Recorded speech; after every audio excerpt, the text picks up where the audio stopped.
Hello everyone, my name is Natalie Sachs. I'm Bethany Sinkhorn. And I'm Samantha Lamb. And we're the school counselors in the John Adams School Corporation.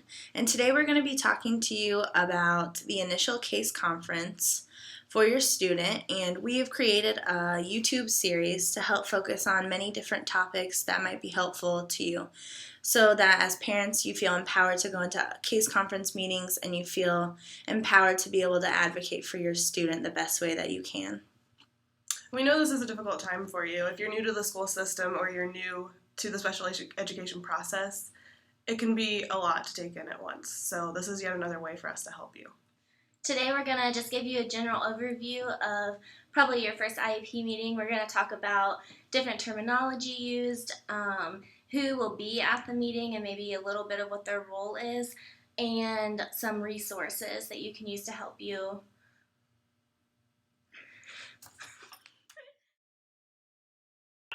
Now we would like to talk to you about different resources that are available to you as parents.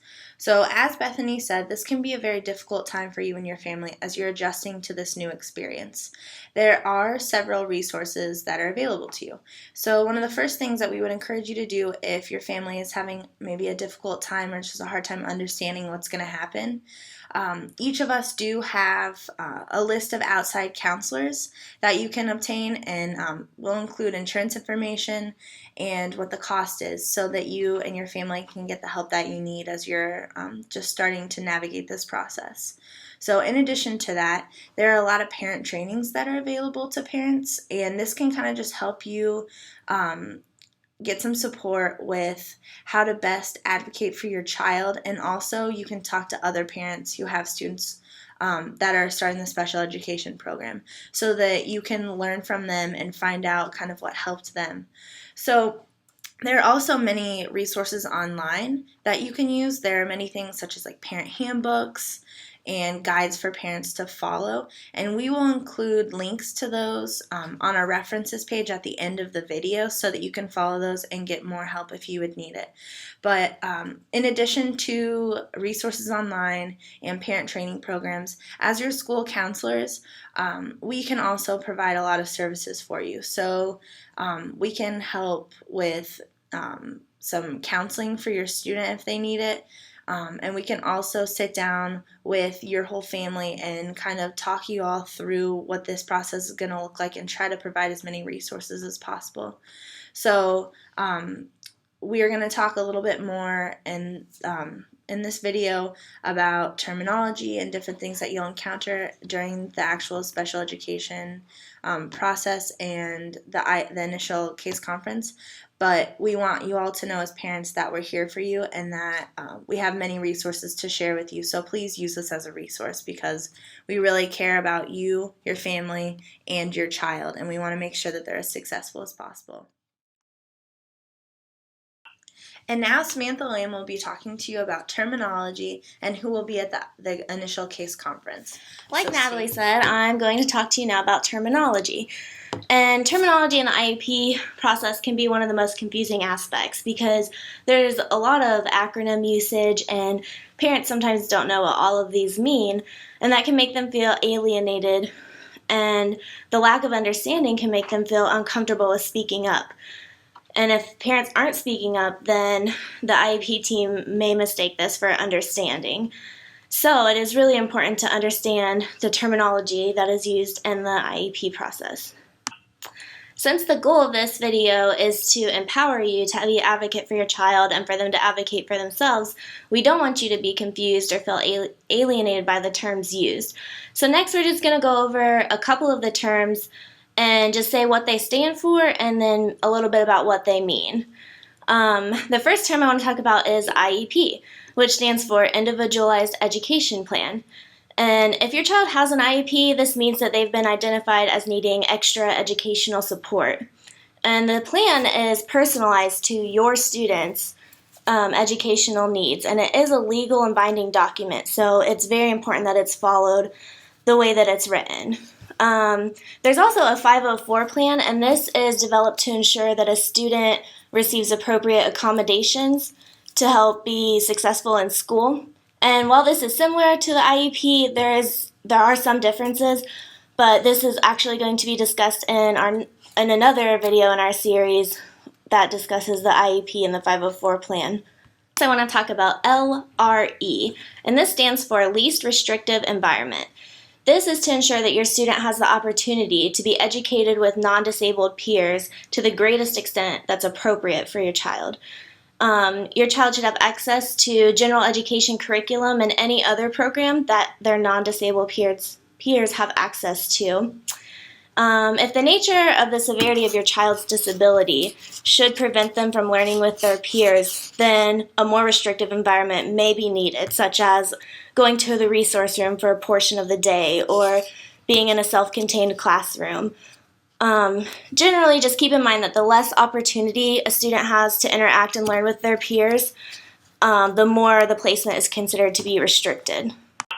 The last term I'm going to talk about today is BIP. This stands for Behavior Intervention Plan. This is decided on by the IEP team in order to decrease your students' problem behaviors and increase appropriate behaviors in order to improve their education experience and overall their quality of life.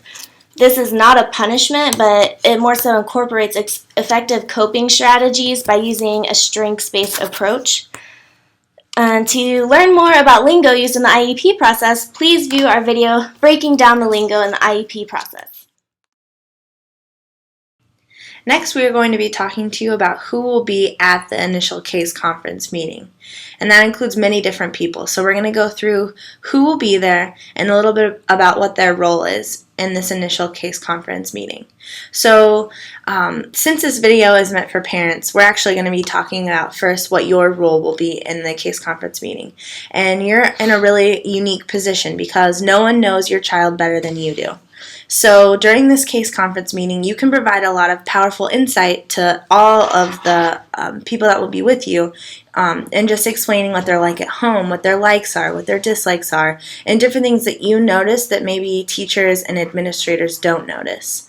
So since you do have one of the most important roles as being a parent, you can provide a lot of insight, like I said earlier, to teachers and administrators, and you can also clearly communicate to those teachers and administrators what you would like to see your child have in terms of support for educational things, and you can also explain to them some different things that you might need. So if you need additional support or you would like to see different goals or different things, this is a perfect time for you to communicate that with teachers and administrators and other people who will be present. In addition, it's really important that you do communicate if you don't like something that they're doing, if you're confused about certain things, and if you would like to see different things happening, because oftentimes when parents don't speak up, the other people at the case conference might assume that you know what's going on or that you're okay with it.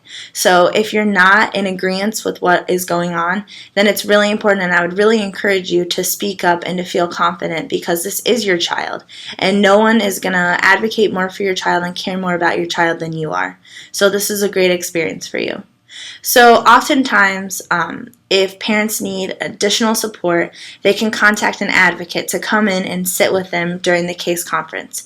And an advocate can be a therapist, maybe a member of the community, someone who's very knowledgeable in special education, or even maybe a friend who might have been a teacher or something like that who understands the educational system. And this person can help with asking pertinent questions, so questions that might need to be addressed that maybe the school hasn't thought of.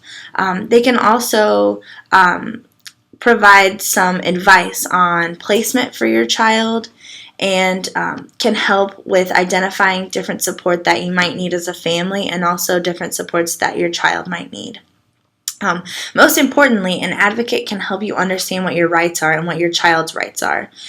We know that this can be a really confusing process, and there are a lot of things going on, and so sometimes it's hard to know what rights you have and what you don't really have with different things. So an advocate can help kind of inform you about what to do if maybe the school isn't doing something correctly, or if they need to do more of something. An advocate can help you with that.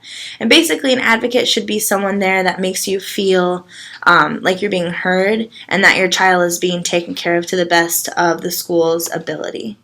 So now Samantha Lamb is going to talk to you about some other people who will be present in the initial Your case student conference. may or may not be attending the IEP meeting. It kind of depends on their age. The younger students might not attend because this stuff could be over their head, but usually once they start in middle school, they might start attending their meetings, and it's especially important for them to attend their meetings when they're approaching transition from high school and into their post-secondary plans.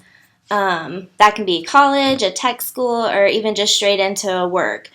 They can learn how to be self-advocates, which will also increase their chances of succeeding after high school.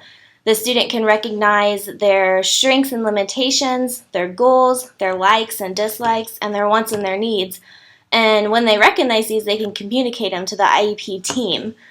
And then they can speak about their academic.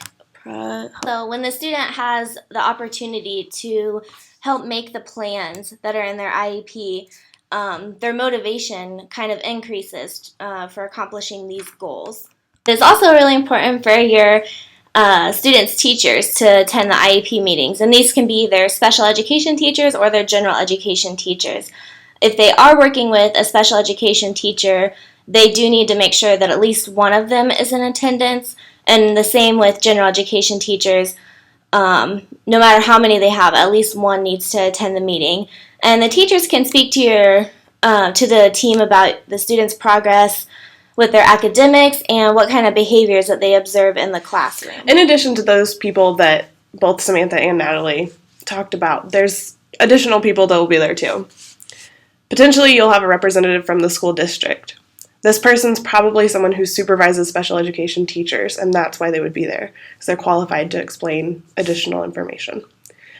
A school psychologist might be in attendance if your student has had any kind of testing done with the psychologist. They're able to explain and interpret the results to you and to the others in attendance.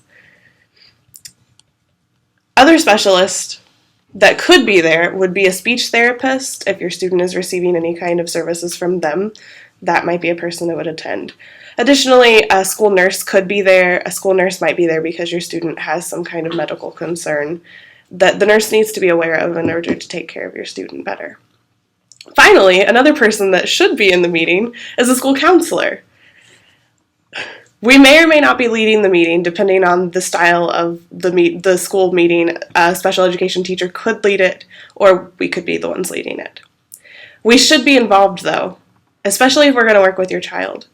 We can speak to the progress your child is making in regards to what we're working on them with. That could be social skills, it could be emotion regulation, organization, many other topics that we could be helping your student with. We can also speak to the things we're seeing in your student's behavior in the building and with us. We can also talk about the kinds of classes that might be appropriate for your student, especially at the high school and middle school level. And those are, in general, the kinds of people that will be there. Other people might be in attendance, and we'll talk about that more when I talk about what to expect with your meeting. So now that we've identified all of the people that could potentially be in the meeting, let's talk about what the meeting's actually going to look like. We'll be in a conference room, more than likely. Pretty simple, a table with a bunch of chairs around it. And all of those people we just talked about may be in attendance. And likely the first thing that will happen is introductions. We'll go around the table and we'll explain who everybody in the room is and why they're there. And if you have a question about why someone's not in attendance or is in attendance, be sure to ask. You have a right to know everything that happens in the meeting. After all the introductions are made, we'll probably dive right into the actual IEP process. There's several levels to the actual document, and we'll go into those in more detail in our video about the IEP itself. But you should know that it can take time, and it should take time for it to be done properly.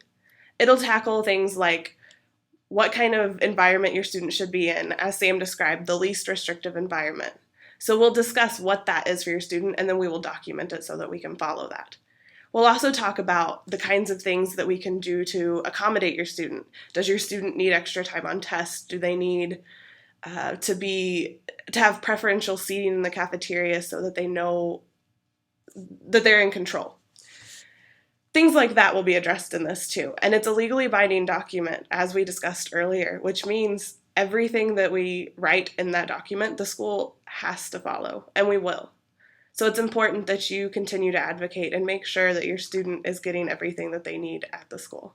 So at the end of the meeting, after you've gone through each step of the IEP, and be sure to check and follow along with the IEP so that you know that everything's been covered.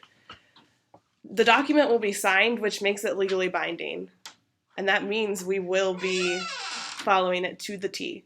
If you have any questions at this point about what was written in the IEP, now would be the time to ask, because the meeting's almost over.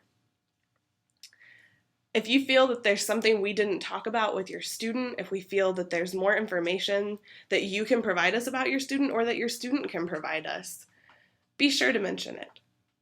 If you feel at any point during the IEP process and the case conference meeting that something's not been addressed or has not been addressed in a way that is best for your student, you can absolutely do something about that. There are people in the school who are willing to help you. The counselors are one of them, but you can also go to the principal of the school. You can go to your advocate. You can go to the special education director for the district who may be in the meeting. But any of those people can help you if you feel that something in the case conference didn't go right. You have the ultimate decision-making power in the IEP process. And if you don't, your student does. And you can both advocate for what's best for you and your student. Thanks for watching our first video in our YouTube series. We hope that this has been helpful and has made you feel a little more comfortable with the IEP process. For additional information, visit the school website. That's also a great place to contact the counselors if you need more. And be sure to stay tuned for more videos on the different topics that we talked about today. Thank you. Bye.